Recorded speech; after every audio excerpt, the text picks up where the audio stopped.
નમસ્કાર. ચાલો આજે એક સવાલ પર વિચાર કરીએ. સાચો સંતોષ એટલે શું? આનો જવાબ આપણને સ્વામી વિવેકાનંદના જીવનના એક ખૂબ જ પ્રેરણાદાયક પ્રસંગમાંથી મળશે. તો ચાલો આ કથાને સમજીએ. હા, તો આ જે પ્રેરણાદાયક વાર્તા છે એ સચિત્ર બાલકથાઓમાંથી લેવામાં આવી છે. આ ગાયત્રી પરિવારનું પ્રકાશન છે અને ખરેખર એ આપણને એક બહુ ઊંડો બોધપાઠ શીખવે છે. એક મિનિટ માટે વિચારો, શું ખાવાની ભૂખ કરતાં પણ કોઈ મોટી ભૂખ હોઈ શકે? આ સવાલ જ આખી વાર્તાનો પાયો છે. એ આપણને સીધા જ વાર્તાના હૃદય સુધી લઈ જાય છે. તો ચાલો આપણે સીધા એ સમયમાં પહોંચી જઈએ. જગ્યા છે અમેરિકા અને ત્યાં છે સ્વામી વિવેકાનંદ. કલ્પના કરો કે તેઓ ત્યાં એકદમ સાદું જીવન જીવી રહ્યા છે. બધું કામ જાતે જ કરે છે, કોઈના પર આધાર નહીં. એમની દિનચર્યા પણ એવી જ હતી. કોઈના પર નિર્ભર રહેવાનું નહીં. અમેરિકામાં હતા ત્યારે પણ પોતાનું ભોજન જાતે જ બનાવતા.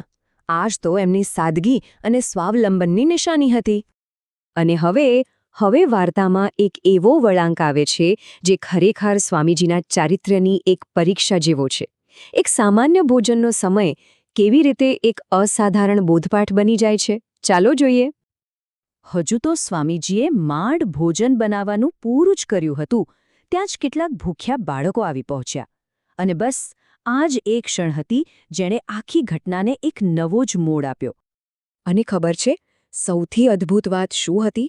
સ્વામીજીએ એક સેકન્ડનો પણ વિચાર ના કર્યો. જરા પણ ખચકાયા વગર એમણે પોતાનું બધું જ જમવાનું એ બાળકોને આપી દીધું. આ કામ કરીને એમના ચહેરા પર જે આનંદ હતો એ જોવા જેવો હતો. હવે આ બધું જ નજીકમાં ઊભેલી એક અમેરિકન મહિલા જોઈ રહી હતી. એમને તો ભારે નવાઈ લાગી. એમના મનમાં એ જ સવાલ હતો જે કદાચ આપણા મનમાં પણ આવે. અને એમના આ જ આશ્ચર્યને કારણે આ વાર્તાનું રહસ્ય ખુલવાનું હતું. તો હવે વાર્તા એના સૌથી મહત્વના ભાગ તરફ આગળ વધે છે. અહીં એક સામાન્ય લાગતું કામ એક ખૂબ જ ઊંડી આધ્યાત્મિક સમજ સાથે જોડાય છે. આ જ તો ભારતીય સંસ્કૃતિનો સેવાનો વિચાર છે. એટલે પેલી મહિલાથી રહેવાયું નહીં. એમણે સીધું જ સ્વામીજીને પૂછી લીધું, તમે પોતે તો કંઈ ખાધું નહીં અને તમારું બધું જમવાનું આમ આપી દીધું, આવું કેમ? અને આ જ સવાલ આખી વાતનો પાયો બન્યો. અને હવે આવે છે એ જવાબ જેણે બધું બદલી નાખ્યું. સ્વામીજીનો જવાબ ખાલી એક વાક્ય નહોતું, એ તો આખા વેદાંત દર્શનનો સાર હતો. એમણે શાંતિથી કહ્યું, પેટની ભૂખ કરતાં આત્માની ભૂખ મોટી હોય છે.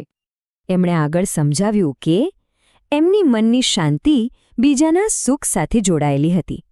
જો એ બાળકોને ભૂખ્યા જોત તો એમને પોતાને જરાય ચેન ન પડત. આને જ કહેવાય સાચી કરુણા, સાચી સહાનુભૂતિ. તો જુઓ, અહીં બે પ્રકારની ભૂખની વાત છે. એક તો છે પેટની ભૂખ, જે શારીરિક છે, એ તો કંઈક ખાવાથી મટી જાય.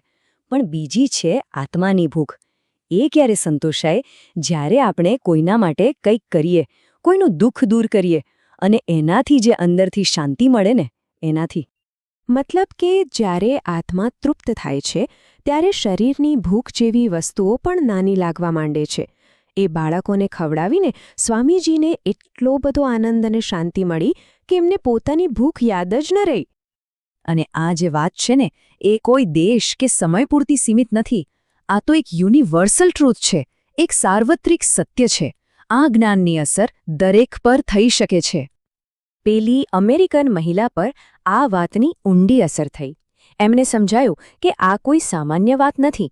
સ્વામીજીના શબ્દોએ એમને એક મોટા સત્યનો અનુભવ કરાવ્યો. અને એમણે ખૂબ જ આદર સાથે સ્વામીજી સામે માથું ઝુકાવ્યું.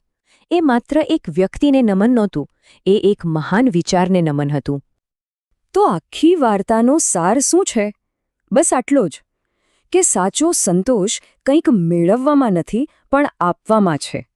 જ્યારે આપણે કોઈ સ્વાર્થ વગર બીજા માટે કંઈક કરીએ છીએ, એનાથી જે શાંતિ મળે છે એ જ સાચી તૃપ્તિ છે. આ વાર્તા આપણને અહીં એક સવાલ સાથે મૂકી જાય છે.